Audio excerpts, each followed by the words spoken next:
Hello po, good morning. Ito po ang basic stop start with overload relay motor control diagram. At ito po ang side ng wiring control niya. Kung makikita nyo, yung color blue na wire ay nasa line 2 at lahat ng red ay nasa line 1.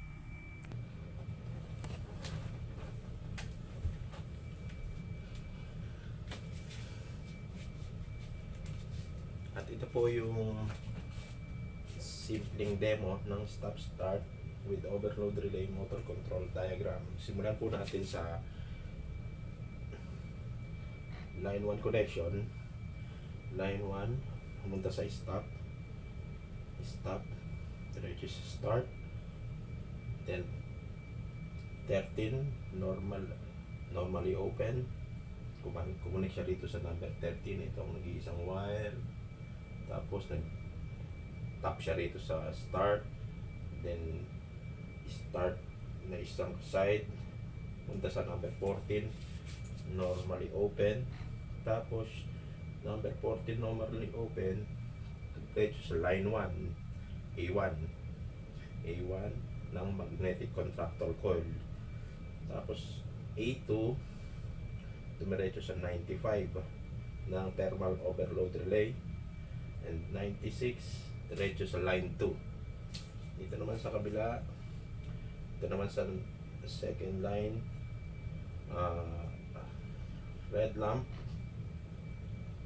ito sa diretso siya dito sa 21 ng normally close, lumabas sa 22, pumunta rito sa red line 1 at line 2 papuntang 95. Line 2, ito po 95.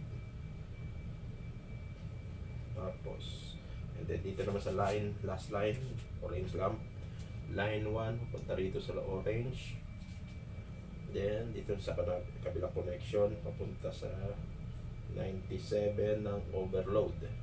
Ito po 97 ng overload, and 98 papunta sa line 2. Ayan po, nakatap siya sa 96 line 2.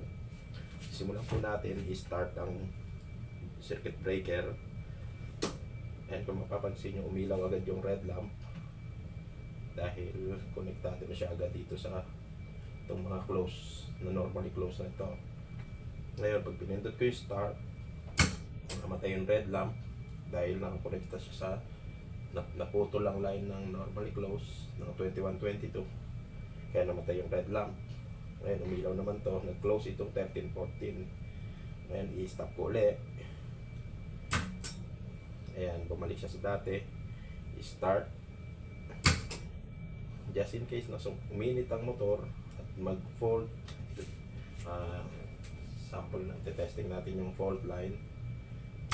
Yan, ilaw yung red lamp at namatay din yung red lamp kasi naputol itong connection ng overload relay na nakatap lang siya sa 95.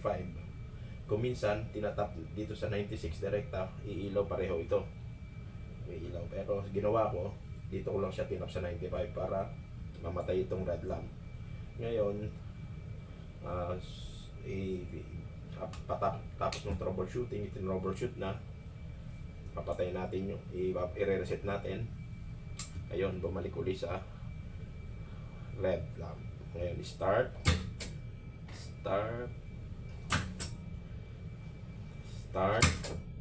tapos trip, reset,